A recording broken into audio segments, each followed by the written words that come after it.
I looked down and I saw a dark object. It was a glove. Detective Van Adder said, "This is now a crime scene. Seal it, I'm going to go write a warrant." The O.J. Simpson case.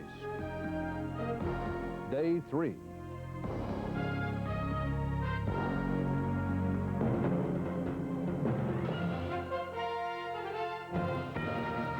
This is a CBS News special report. The O.J. Simpson case. From CBS News headquarters in New York, here are Dan Rather and Connie Chung. Good evening. Where were you on the night of June 12th? Prosecutors, attorneys for the people in Los Angeles tried today to account for O.J. Simpson's whereabouts that night. Where was he? What was he doing? The night his former wife, Nicole Brown Simpson, and 25-year-old Ron Goldman were both brutally slashed and murdered. This was the third day of the preliminary hearing in the Simpson case, and the court heard testimony from witnesses who had been with Simpson at least part of the night. The prosecution is trying to prove that Simpson had the opportunity to commit the murders, that he was not at home at the time, as his lawyers have insisted.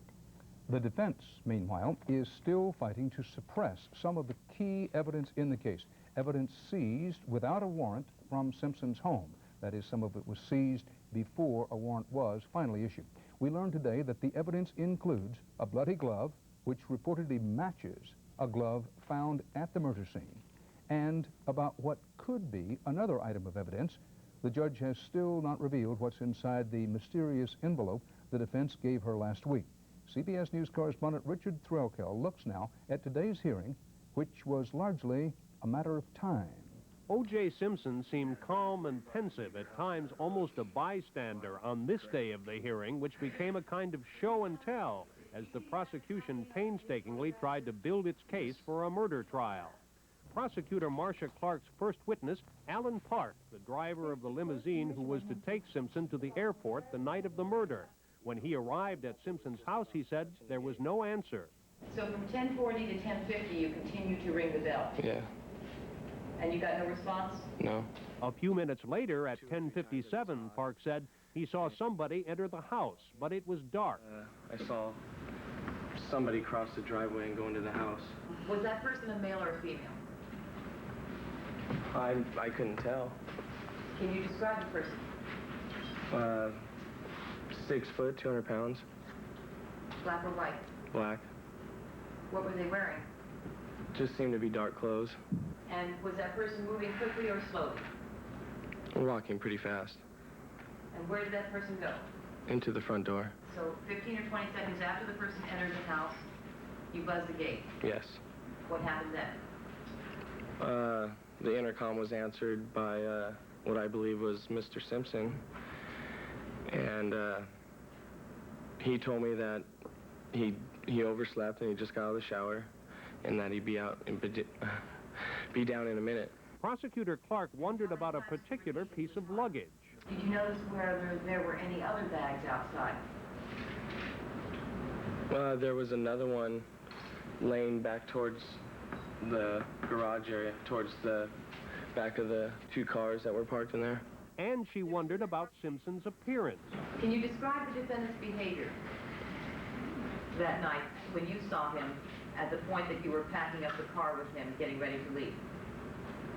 Well, I've never met him before, so everything seemed okay to me. Nothing seemed unusual to you? No. Did you notice any injuries to his hands? No, I didn't.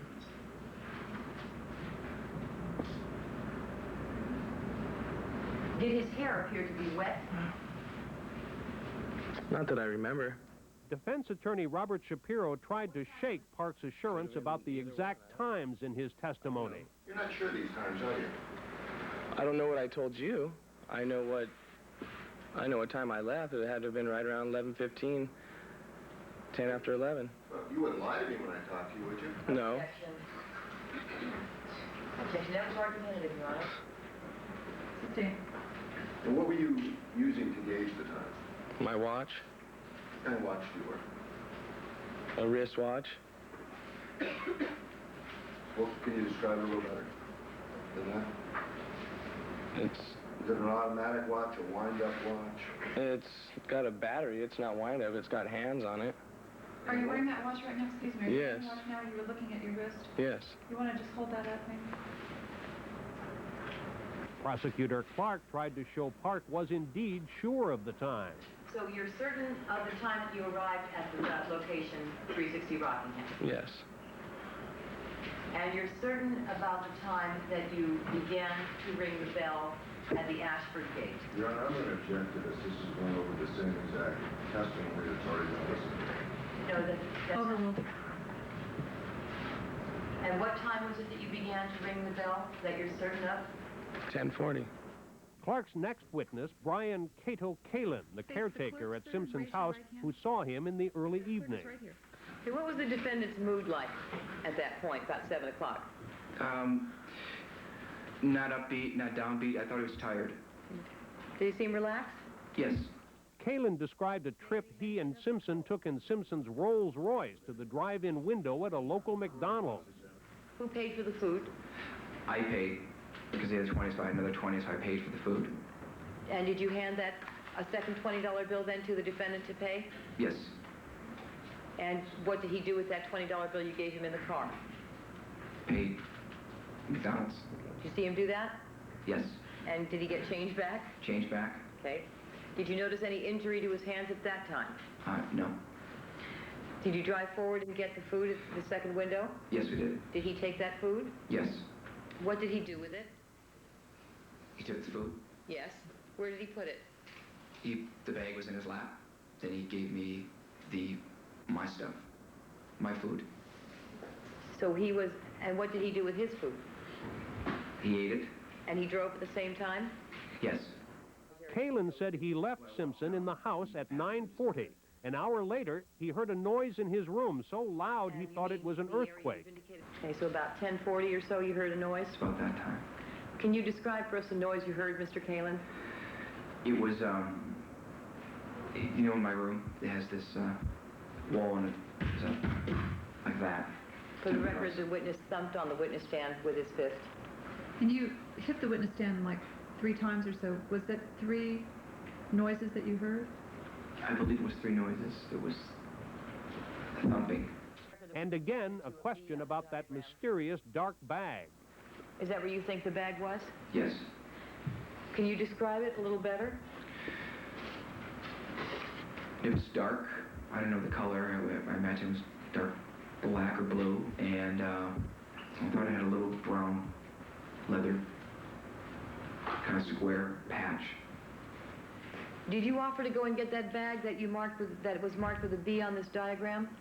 That I was going to take it, pack it, yes. Did you offer to get it for the defendant? Yes. What was his response? He'll get it. This phase of the hearing was clearly about time, and the 3 hours of morning testimony did nothing to clear up where O.J. Simpson was on the night of the murder in those 77 minutes that the prosecution believes he was unaccounted for. Let's pause here for a minute to take a look at the timeline the prosecution is laying out, trying to link O.J. Simpson to the murders of his ex-wife, Nicole Brown Simpson, and her friend, Ronald Goldman. From published reports, Nicole Brown Simpson and her friend, Ronald Goldman, are believed to have been murdered sometime between 10 and 11 o'clock. Here's what we learned today about O.J. Simpson's movements.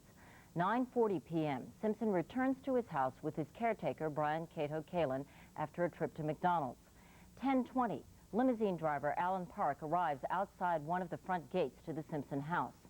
10:40, Park begins ringing Simpson's buzzer for a 10:45 pickup, but there is no answer.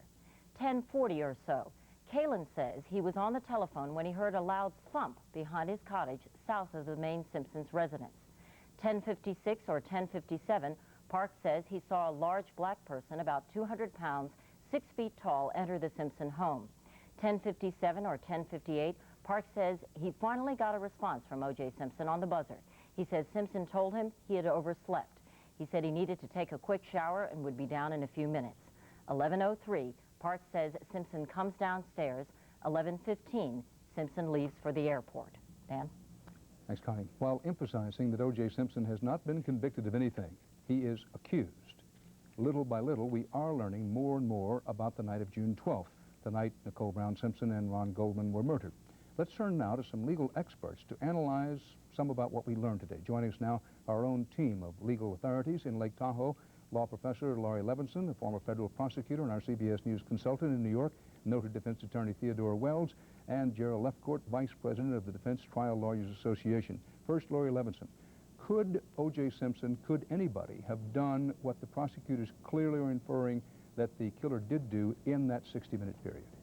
It would be a tight squeeze, but it probably is possible. Don't forget that O.J. Simpson's residence is only about 5 minutes away from Nicole Simpson's condominium. In your opinion, did they do heavy damage to O.J. Simpson's alibi today? I think they did. They had 2 witnesses who said he was not at the residence during the crucial period of the time of the murder. Now, Ted Wells, as a defense attorney, how would you attack this chronology? Well, my basic argument would be that it doesn't make any sense that O.J. would go to McDonald's from 9:10 to 9:40, then between 9:40 and 10:40 go out and commit 2 vicious murders. Maybe we'll call it the Big Mac defense. Now, Gerald Lefcourt, from a defense point of view, what do you have to do now? When the hearings resume tomorrow, CBS News will be covering that live, the same detective is supposed to be on the stand. Well, they're in the midst of a suppression hearing. The most important piece of evidence to emerge is this glove supposedly found on the ground outside the Simpson house. The defense has to show that this detective is simply using a cover-up to justify his scaling the wall without a warrant, entering the home, pretending that there were emergency circumstances warranting this jump over the wall, when in reality they were searching for evidence, because when he got in there, he started to go through closets and look at the bottom of shoes that he saw and didn't seem to be concerned about people being kidnapped or bloodied. Laurie Levinson, when it comes to the time, we're talking now about could O.J. Simpson or anybody else have done it, the timeline. If you're a prosecutor, what are you worried about in terms of this chronology? I'd be worried about every second in this case. Could Simpson have gotten over there between 10:15 and 10:20 and been back and ready for that limousine driver by 11:05 without any showing of blood on him or even wet hair? That's going to be tough to show. Now, Gerald Lefcourt, in terms of O.J. Simpson's defense, what's his most difficult problem overall when it comes to this chronology? Well, I think that the problem is the glove, not so much the chronology, because I think a very reasonable argument could be made that it's simply impossible to have done all of these things. I mean, you're talking about murders where there were slashes of arteries. He would have been covered with blood. He would have had to get rid of all the clothes, all the evidence, and yet come downstairs all within an hour going back and forth. But the problem is the glove, and really how to suppress it.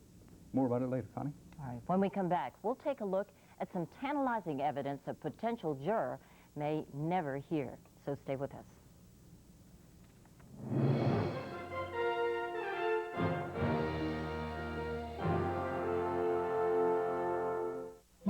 You just won $10 million in the clearinghouse sweepstakes. Oh, God, you guys! From St. Cloud to St. Louis, to the land of the midnight sun, real people winning riches. What if you won? It's wonderful. I don't believe miracles can happen at your house, too. I never won anything at all. Publishers Clearinghouse, the house where dreams come true. What's been added to Nabisco shredded wheat? Not fat. Definitely not sugar. And not a pinch of salt. Because unlike those other leading cereals, Nabisco shredded wheat is made from just pure, delicious, 100% whole grain wheat. So, what's been added to Nabisco shredded wheat? Milk's good. Nabisco shredded wheat. It's just naturally good. A simple verse for a simple sale this week at Goodyear on these selected Goodyear tires for cars and light trucks. Buy 3 at regular price, 4th one's free. Isn't that swell? Swell? How do green thumbs keep veggies fresher longer? Ziploc brand vegetable bags with tiny holes called freshness vents. They let the right amount of moisture out, keep freshness in. That's the whole reason. Ziploc has the lock on freshness. For vegetables.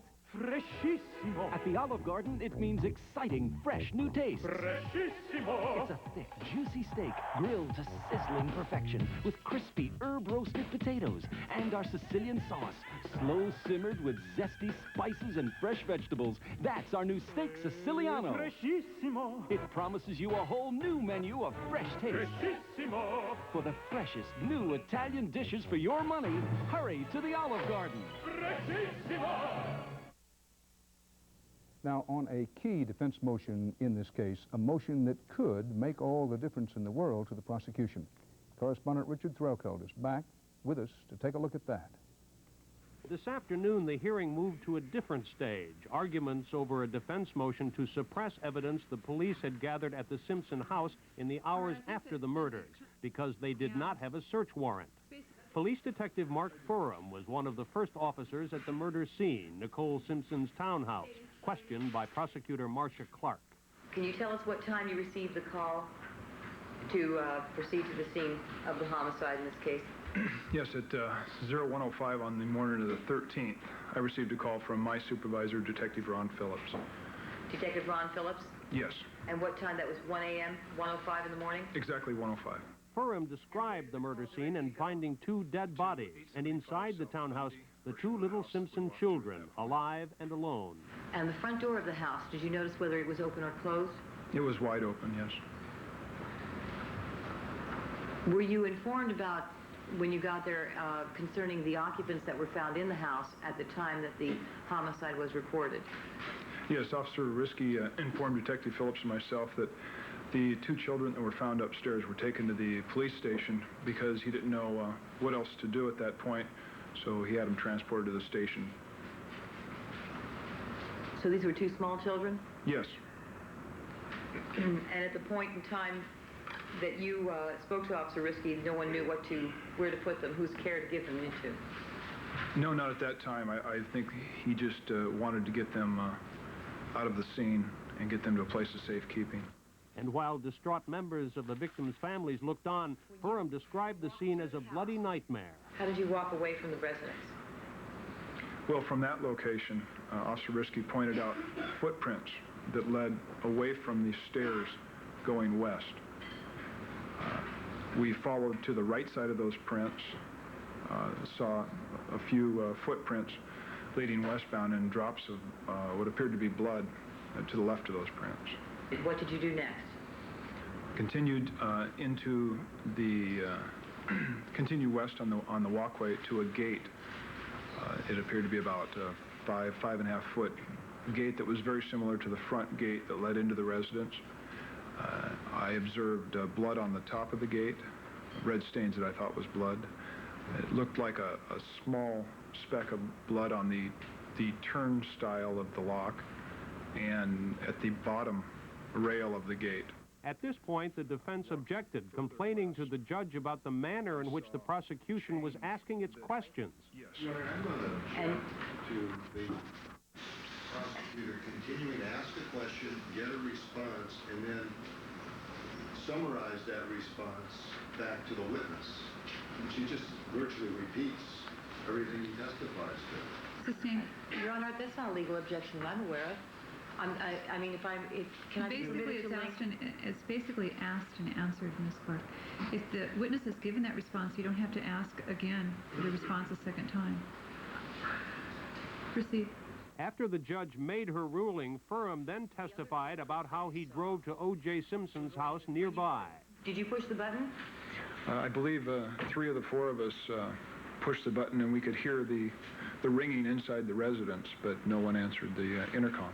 After checking with a private security agency to try to find out why no one was at home at the Simpson house, Detective Furham noticed a white Ford Bronco and got suspicious.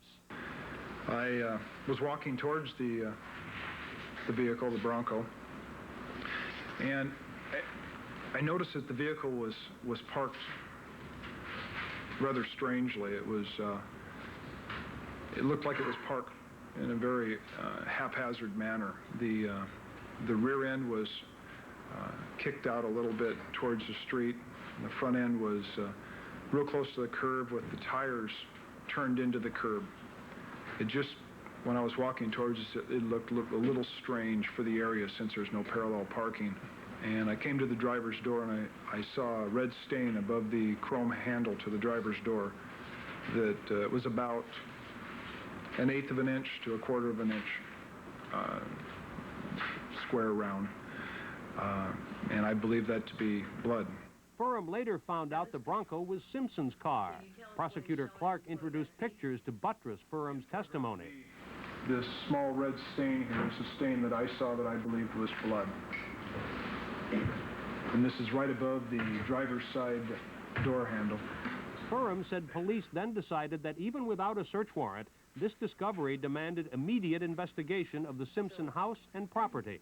At that point, after the observations you made and failure to raise anybody in the house, did you have a conversation with Detective Van Adder? Yes. What was the nature of that conversation? I told Detective Van Adder, I said, we got an emergency here. We got a problem. We don't know if we have people inside that are in danger, dying, bleeding to death. We have to do something. I don't care whose house this is. We have to do something. We don't know if we have a murder-suicide, a kidnapping, another victim. Then, after jumping over a wall just behind the area where earlier that evening the caretaker, Cato Kalin, had said he'd heard an awful thumping, Detective Furham discovered a bloody glove. At some time after the glove was located, were you requested to secure the house for the purpose of getting a search warrant? Yes, almost immediately after the discovery of the glove, within minutes, Detective Van Adder said, "This is now a crime scene." Defense attorney Gerald Uhlman spent most of the rest of the afternoon questioning why Furham didn't get a search warrant earlier. Was Mr. Simpson a suspect at all in the homicide that you were investigating? Not in my mind. There was no suspicion at all focused on Mr. Simpson in terms of any responsibility for this homicide? Well, I wasn't thinking that, and if it was uttered to anybody, it wasn't uttered to me. Did you feel at that point you had probable cause that criminal activity had gone on at the Rockingham premises? I think I was personally more concerned with somebody bleeding to death inside. I just came from a scene of an extremely brutal murder. All right. An extremely brutal murder 6 hours before. The hearing continues tomorrow and doubtless for some days to come. Richard Threlkel. The legal battle in the O.J. Simpson case is still in its very early stages, and this afternoon's hearing on the defense's motion to suppress some of the prosecution's evidence could be crucial to the case. To help us understand what that critical hearing is all about, let's call in two prominent attorneys. Defense attorney Richard Racehorse Haynes joins us from Houston, and with us here in New York, Kim Worthy, a prosecutor from Wayne County, Michigan. Kim Worthy, do you believe that the prosecution laid a good foundation to justify that warrantless search? I'd call it just that, a foundation, because we're just at the beginning of this hearing. I think the judge indicated there's going to be 5 other witnesses just for the prosecution. So I think she laid a very good foundational start. Because I think before we all poo-poo this little spot of blood that was on the side of this Bronco, we should remember this scenario. Suppose it had been the other way around. We're all speaking in hindsight. Suppose that the detectives had not scaled the wall and they had in fact found bodies inside or found people bleeding inside. Then we'd all be saying, well, the Los Angeles Police Department didn't do enough. They didn't do what they were supposed to do. Look at them again. Richard Racehorse Haynes, if you were a member of the defense team, how would you break down the testimony of the detective? Would you poo-poo that little spot of blood? No, I don't know if I'd poo-poo a little spot of blood. I'd like to cross-examine him about how long he was woodshedded by the prosecutor over the holiday weekend. It sounds like, to me, if his quotes are accurate, and I heard it myself just moments ago, that he was concerned that there might be people in the house dying and bleeding, and then all of a sudden he finds a glove and they decide that there's no longer any concern about anybody dying or bleeding, and he better go get a search warrant. I think that those comments are merit a little serious and further cross-examination. Well, based on what you've heard so far by Mr. Ullman, the defense attorney, is he achieving what you would do if you were the defense attorney? Is he achieving that end? Mr. Ullman's one of my heroes, and I know him. He is extremely capable. He knows the law. And but he's not in a courtroom all the time. He's what they call a paper lawyer, a law professor. He's an academic, but he is definitely a good lawyer, and while his forte may not be cross-examination, he will hang in there and plug around until he gets it postured and configured so that the judge can determine what the truth is. Kim Worthy, based on what you've heard so far and based on what you've seen other courts do you think that the judge will rule that this evidence should be suppressed? There's no way I can speculate on that. The only thing I can really say is if the testimony is consistent with what we've heard so far, I think that there's going to be no question but that it will be not suppressed, it will be allowed. And we can't really say because we haven't heard anything, everything. We don't know what else is going to happen to be presented. Richard Racehorse Haynes, based on what you have heard as well, if the defense is successful in suppressing this evidence, certainly that would be a great victory. But in the court of public opinion, this evidence, would you agree, is damaging enough to cause O.J. Simpson some damage in terms of the public? Well, all evidence that's unlawfully seized, if it gets to the trier of the fact, is going to do some damage. And that's why the framers of the Constitution elected and made it specific that your home would be safe from an unreasonable search and seizure. And that's why the courts have endeavored over the years to protect you from a zealous police officer and protect the sanctity of the home, just to keep the sort of prejudice and damage from occurring. So, yeah, it's going to hurt if it's overruled, but it looked to me like the judge was paying careful attention. And I don't know that the judge can pass the buck to some appellate court, although there are some judges, unfortunately, who would not have the intellectual and moral courage to follow the law. We here in Houston have some judges who would follow the law if they were persuaded that the facts demonstrated that it was an unlawful search and seizure. They wouldn't hesitate to suppress that evidence. All right. Thank you. Richard Racehorse Haynes and Kim Worthy. Appreciate your being with us tonight. Dan? When we come back, the sight, the sound, the feel of that courtroom today. So stay right here with us.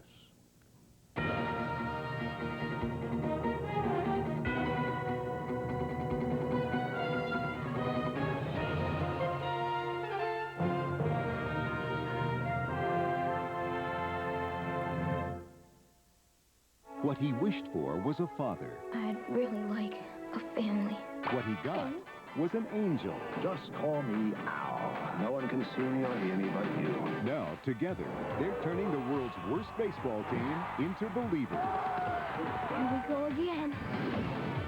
Walt Disney Pictures presents Danny Glover, Tony Danza, and Christopher Lloyd. Angels in the Outfield, rated PG. Sneak preview this Saturday and Sunday with The Lion King.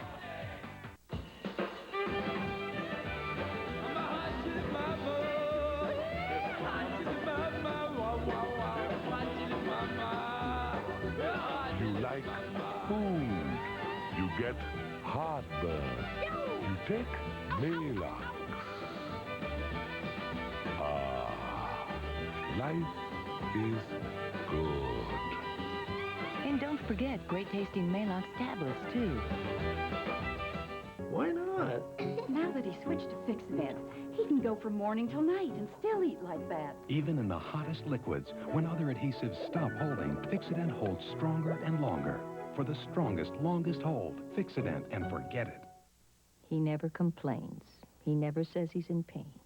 He says, I can handle it. There are times when you can't handle it, when the pain lasts longer than the Tylenol, when you've tried the Advil, and aspirin upsets your stomach. That's when you say, hey, there's nothing I can do, and see what your doctor recommends. Introducing Aleve, a non-prescription strength of Anaprox, a fast-acting form of the medicine in naproxen, the #1 selling brand in its class for 10 years. Only Aleve has 8 to 12-hour dosing. It lasts longer than extra-strength Tylenol. Advil isn't stronger, yet Aleve is gentler to your stomach lining than aspirin. New Aleve. There's nothing I wouldn't do for him. New Aleve. All day strong, all day long. Today, everybody has advice on how to raise children, but there are only two real authorities in the field, Dr. Spock and the nanny. Now, who would you rather trust? A nice girl from Queens or a guy with pointy ears from the planet Vulcan? Fran Drescher, The Nanny, Wednesdays. This summer, America's Funniest Mom is coming home to 2 daughters, a cheating husband, and a second chance. Muddling Through premieres Saturday. Kids need something better to do than drugs, like sports, because good things can be habit-forming, too. So why not encourage your kids' habit? It was another fascinating day inside the courtroom at day 3 of O.J. Simpson's preliminary hearing. CBS News correspondent Bill Whitaker was one of those who spent part of the day inside the courtroom. He joins us live tonight from Los Angeles. Bill, what was it like there? Well, Connie, this courtroom drama is truly the hottest ticket in town. People line up some as early as 12 midnight to be one of the people to get the 10 seats open to the public in the courtroom. Today, as they have every day, the families of the murder victims, the Browns and the Goldmans, came into the courtroom. They sat near each other today, and most of them were wearing those little lapel pins in the shapes of an angel. It's a pin similar to one that Nicole Brown Simpson used to wear. The family members say they're wearing them in memory of Nicole Brown Simpson and Mr. Goldman.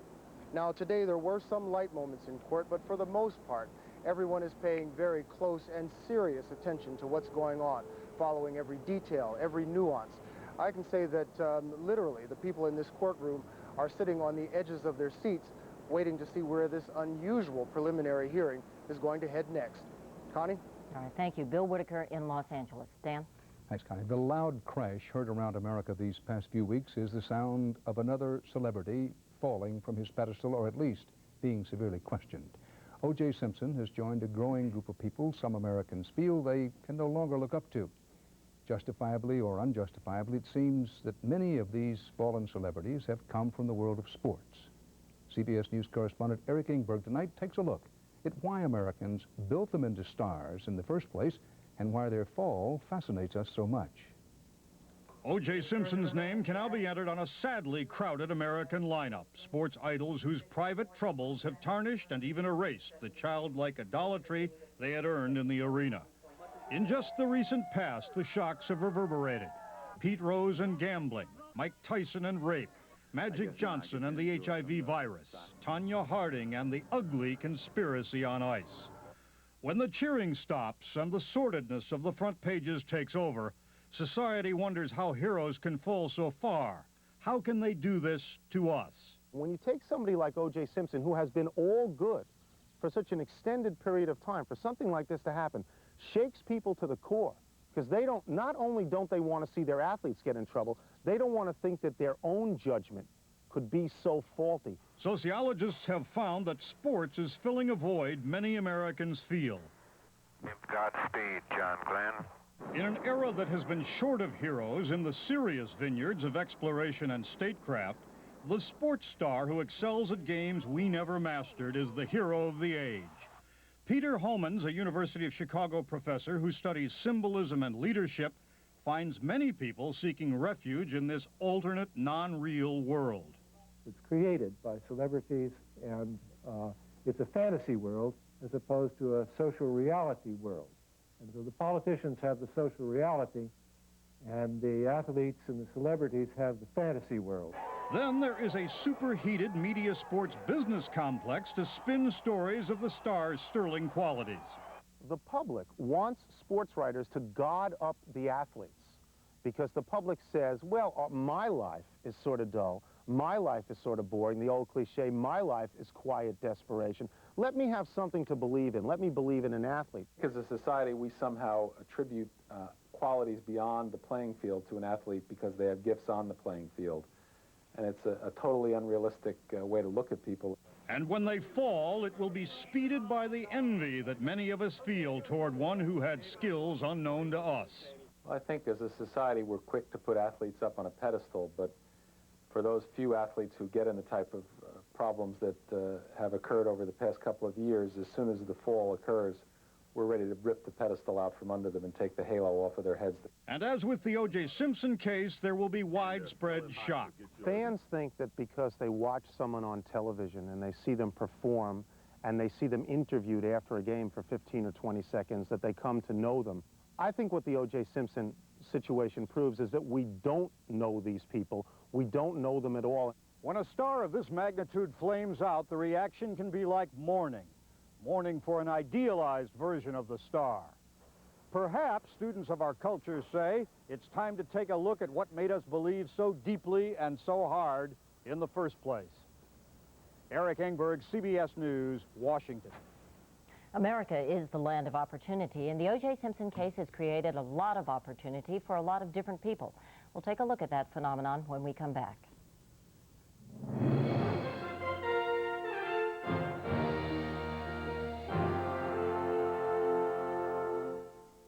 During my last physical, I asked my doctor to recommend something for a headache. He said 2 Advil relieve tough headache pain better than 2 extra-strength Tylenol gel caps. For my tough headaches, Advil just works better. Advil, advanced medicine for pain. Fibercon or Metamucil? Both give you the same predictable regularity, the same natural action of fiber. So what makes Fibercon different? With Fibercon, I get my fiber in 2 caplets. Fibercon, fiber regularity that's easier to take. My feet are so sweaty and smelly. My wife calls me swamp foot. You need new, more powerful Odor Eaters foot powder with odor-destroying baking soda. It not only can absorb 25 times more wetness than pure talc, now it has over 25 times more odor-destroying power than Scholl's Super Deodorant Powder. Wow, no more swamp foot. It sure dried up that smelly swamp. Dry up wetness. Destroy foot odor with new Odor Eaters foot powder and new Odor Eaters foot and sneaker spray. CBS News coverage of the O.J. Simpson case will continue. On Scene of the Crime Friday, first an electrifying performance becomes an encore for murder. I'm looking for Rhodes Killer. On Diagnosis Murder. Then, when a soap star is murdered. Any idea who wanted her dead? Everybody on the soundstage. Amos and Peter get caught up in the drama. I loved her. Burke's Law after Diagnosis Friday. When a gambler comes to town. How did you manage to buy all these things? Playing poker. Will Dr. Mike's son be dealt a losing hand? It's Matthew. He's beat up bad. Dr. Quinn, Saturday. This is CBS. We call this 4-door Nissan Sentra the limited edition. Yet it comes with air, AM/FM cassette, cruise control, power windows and door locks. But perhaps one of its most impressive features is its price. Over $2,000 less than the comparably equipped Toyota Corolla LE. $2,000. So while this edition may be limited, the value never seems to end. Lease the Nissan Sentra Limited Edition for $189 a month and $500 down for 36 months. Hi, y'all. We got a letter from Melissa from Clinton, Illinois. Do you give in-home demonstrations of your product line? I'll be right over. You asked for a home demonstration, and I am here to give it to you. And this is to you. Ooh. Guava Mania. Mango flavored iced tea. Voila! Snapple fruit punch ice pops. Made from the best stuff on earth. Experience the exclusive Earthwatch forecast only on Channel 10 News.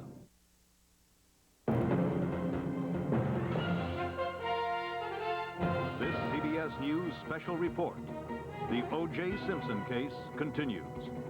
From CBS News headquarters in New York, here again are Connie Chung and Dan Rather.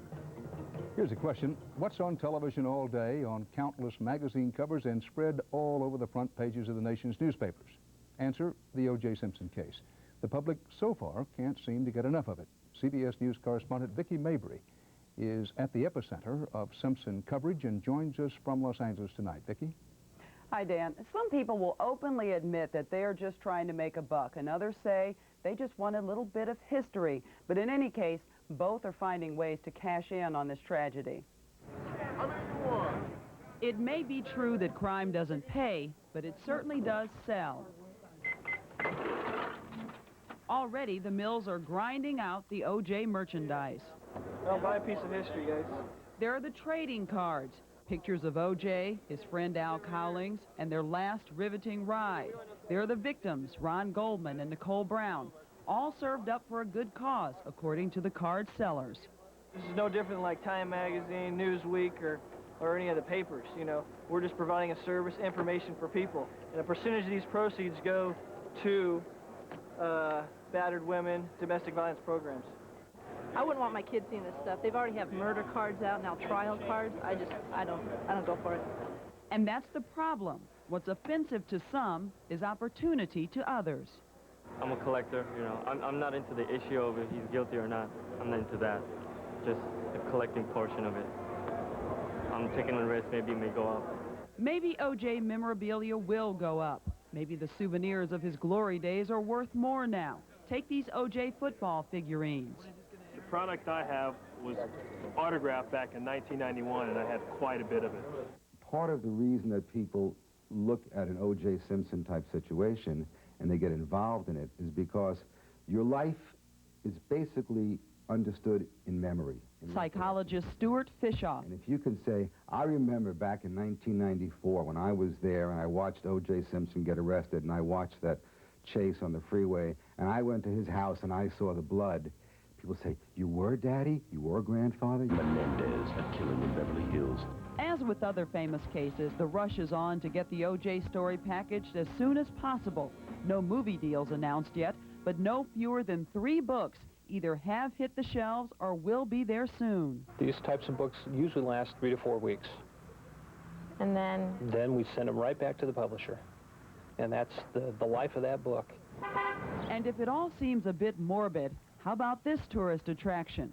A chauffeur-driven hearse ride to the scene of the crime. Everyone's coming in from all over the world to see this place. Everyone knows it's here, and here we are to see where it's at. Taking the people to the news is what we like to call it.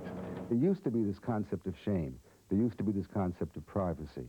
There used to be this concept of civility. And I think that now that's all been displaced by how much money can I make on exploiting my misery or somebody else's misery.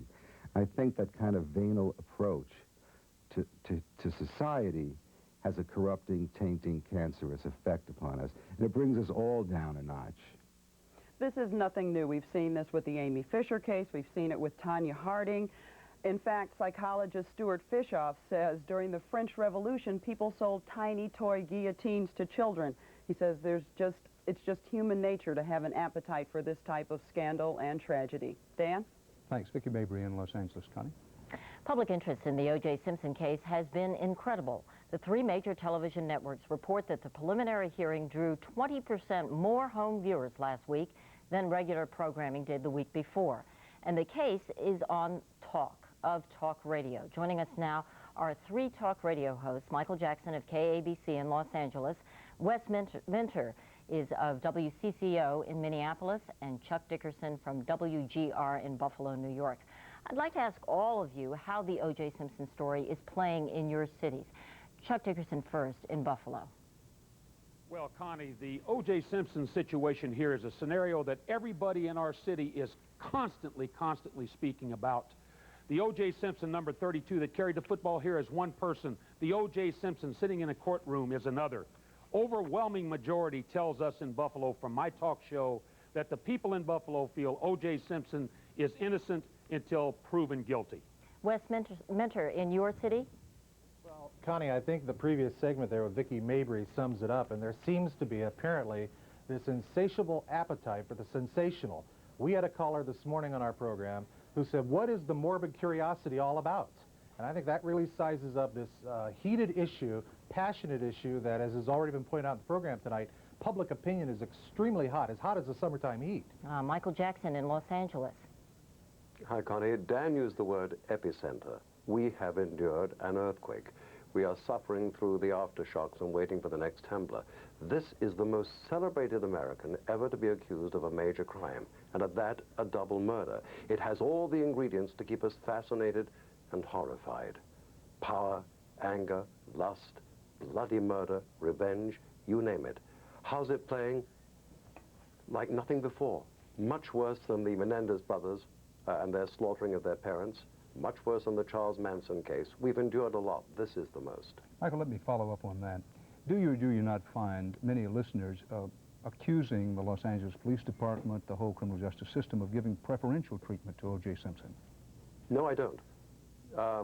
His celebrity may work in his favor slightly, but I think, if anything, they've bent over backwards to make sure that he's not maltreated because he's a celebrity. And we're finding people saying, I'm wondering aloud, when will he change from I didn't do it to why he did it? And I think we're finding more and more people are saying, sadly, they think that in all likelihood, he did do it. Wes and Chuck, come in on this. Do you find people saying, listen, they're giving this guy preferential treatment, or do you find people basically saying they're all over his case? Not in Buffalo, Dan. Not in Buffalo. The treatment being given O.J. Simpson in Buffalo is critical and traumatic to the people here in Buffalo. They're watching very closely the way he's being handled by the national media. We in Buffalo believe that O.J. Simpson is three distinct different men. The man that carried the football, the man that was a movie star and an analyst and a person that we became very closely associated with through his work with children here in Buffalo, and then the man accused of a heinous crime of murder. We can separate in our minds and our hearts the O.J. Simpson that we know that belongs in the Hall of Fame and the O.J. Simpson if he is found guilty of the murder. And the people in Buffalo believe if found guilty, he deserves the punishment that any murderer would get. Wes, what about up in Minnesota? Dan, I think here in the Twin Cities, what people are really watching right now is how is this case going to be presented to them by the media. There seems to be a momentum shift now in public opinion regarding the way the media is handling this issue, and I think that will drive public opinion daily by what they see right here on television and what they hear on the radio. See, we have a different... Go ahead, Michael. We have a different situation here. We have a real hot-button issue with the district attorney. They have failed in case after case of high profile. They feel they've got to win it, and I think the public here is very concerned about the standard of the district attorney's office, about playing the whole thing, not blaming the media, but blaming those who use the media, trying it out on the courthouse steps, as it were. Wes Minter, do you find that the listeners are actually watching the preliminary hearing, but at the same time telling you that the media is overdoing its coverage? Yeah, that's a very good point, Connie. You hear that, but my instincts are being confirmed by what we heard earlier in the program about viewership is up, listenership is up, magazine sales and tabloid sales on the racks is up. People may say one thing that they've had it up to here, but their actions are saying another thing by their response and again by their appetite to this story. They're watching it in health clubs, they're watching it in sports bars, they're talking about it in the offices. They cannot, as one caller says, can't get enough of this.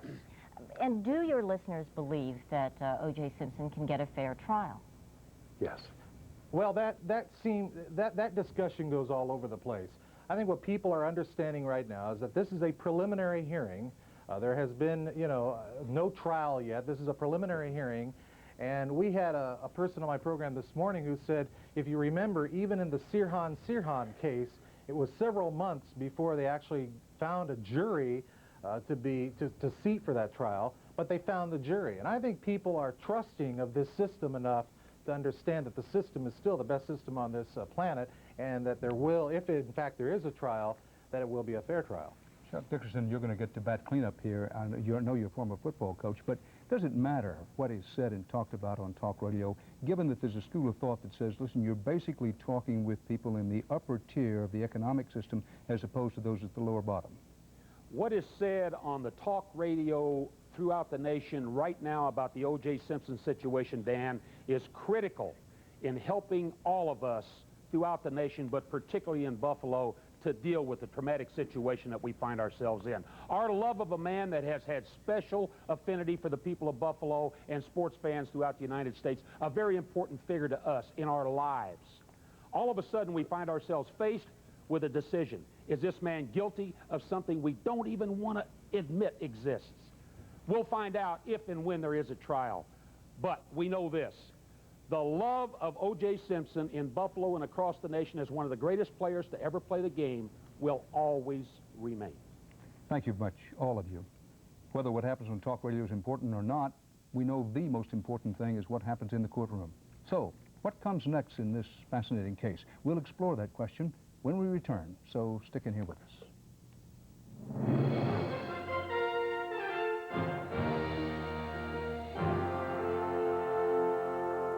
Hi, I'm Erica Seelinger with MCI, and here's a simple way to figure out which long-distance company to choose.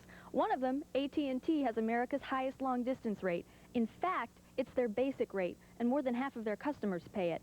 My company, MCI, offers its customers friends and family, too, with America's lowest long-distance rate on calls to every MCI customer they choose. AT&T offers the highest rate, MCI offers the lowest rate. Simple enough? We'll make it even simpler. Give us a call. We'll take care of everything else. surprise? Not from a laxative, please. That's why X-Lax pills come in regular, extra gentle, and maximum relief. Take the strength you need, and X-Lax pills will guarantee gentle relief within 8 hours. No surprises. Today's X-Lax. Century 21 means success. It means results. Why should you call 1-800-4HOUSES? There is no other name in real estate that is as powerful as Century 21. You name it, just about. We have an office there. Century 21, rated #1. I really didn't want my husband to color his gray hair. But then I discovered this, the hair coloring called Just for Men. And now he looks better than ever. Apply Just for Men, and in 5 minutes, rinse. No wonder 8 out of 10 wives prefer the natural Just for Men look to gray hair. It's like you took off 10 years. With Just for Men hair color. And now, new Just for Men color gel for the hard-to-color hair of mustaches and beards. Brush in, rinse out, just 5 minutes. Step out for Dr. Pepper. You can win Foot Locker gift certificates worth up to $70. And get Foot Locker discount coupons on every specially marked Dr. Pepper package. Foot Locker and Dr. Pepper, America's winning team. You're the part of me. That's the heart of me. Out you I'm just a lonely melody. But together we are harmony. Dr. Pepper, you're a part of me. This was the third day of what is sometimes called a probable cause hearing. The judge will decide whether there is probable cause to believe O.J. Simpson is a murderer and should therefore stand trial. That decision is still a ways off. The question now is, what's next in this case? A question for our legal experts. Professor Laurie Levinson first, then let's go to Gerald Lefcourt, and then Ted Wills. First you, Laurie. Tomorrow, the prosecution has to continue to convince the judge that the officers acted appropriately when they went into the Simpson residence without a warrant. After that, the prosecution has to go back to their evidence and show what happened at the scene of the crime to show that Simpson could have committed this crime in a very short time period. Gerald Lefcourt? Well, I think the American people are seeing a Fourth Amendment hearing, what their Constitution is about, whether the police acted legally in scaling the wall, or whether they are just really covering up and making up an excuse that there was an emergency situation. I think the defense will try to show they didn't act like there was an emergency once they were in there. They looked like they were looking for evidence against their target. Ted Wells. The defense attorneys have to show that the prosecutor's theory concerning the search makes absolutely no sense, because ultimately the judge will have to rule that the detective was actually lying today in order for the defense to win the suppression motion. And Laurie Levinson, we did not hear a word today about that mysterious envelope. We may never hear what was in that envelope. The judge may just decide to give the contents to both sides, and then it'll come out at trial without us ever knowing the source of it. But she had been rather annoyed at how the defense had handled it, and the defense did indicate that it might want to present and open that envelope at some point during this preliminary hearing.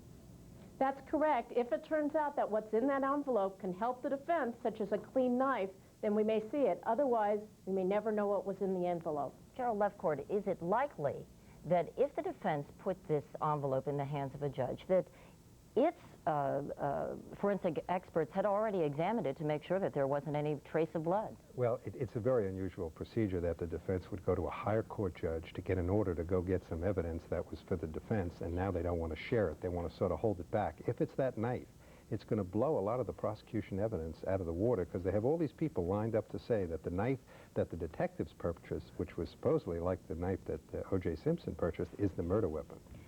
Ted Wells, I know this isn't specifically your area, but is it possible to clean off a knife sufficiently for traces of blood? Certainly. You would be amazed at the ability of forensic experts to identify such problems. But Connie, I think the big thing about today is that this case now comes down to basically a 72-minute window between 9:40 and about 9:57 and 9:58. That is what this case is all about. All right. Thank you, Ted Wells and Gerald Lefcourt and Laurie Levinson. We appreciate your being with us. Dan? We'll have some closing thoughts when we come back, so stay with us.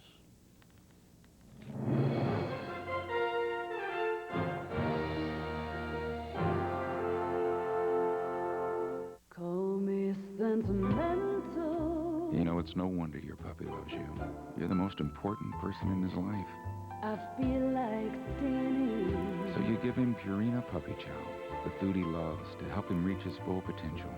Just me and you. You give him 3 things he needs: love, love, and puppy chow. Purina Puppy Chow, the extra nutrition a puppy needs. Summer's here, but don't panic. If you get on the Ultra Slim Fast plan today, you could lose 10 pounds in a month. The plan's easy. The calories have been counted, the fat grams have been computed. You don't even have to think about nutrition. It's all in there. A shake for breakfast, one for lunch, a sensible dinner, even candy bars as snacks. So start today. By the time the weather heats up, you could look really hot. Ultra Slim Fast. Come on, start today. You could lose 10 pounds in a month. Kids and guns, a national crisis. When their son shot 2 intruders. You're damn right he's a hero. Their troubles had just begun. Kate Jackson and Gerald McCraney. A family in terror because of the one that got away. The movie that will have the nation talking. Armed and Innocent. Next. Parental discretion is advised.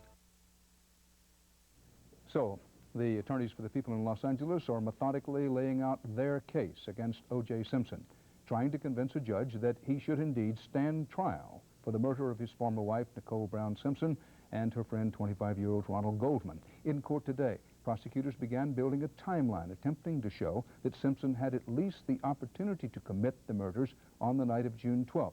Yet to be presented in full is the evidence the prosecutors say directly link Simpson to the slayings. There have been suggestions, pieces of hair, a footprint, and the gloves that everybody talks about. The defense is arguing to suppress what could be the most damaging evidence against Simpson, seized from his home without a warrant. That evidence, we learned today, includes a bloody glove. The preliminary hearing will continue tomorrow. There will be more arguments on the defense motion to suppress key prosecution evidence. And once again, CBS News will bring it to you live beginning at noon Eastern Time, 9 a.m. Pacific. There will be more about the Simpson story later tonight on your late local news and overnight on the CBS News broadcast Up to the Minute. For now, I'm Connie Chun. And I'm Dan Rather. Good night, everyone. See you tomorrow at the hearing. Good night.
Experience CBS News.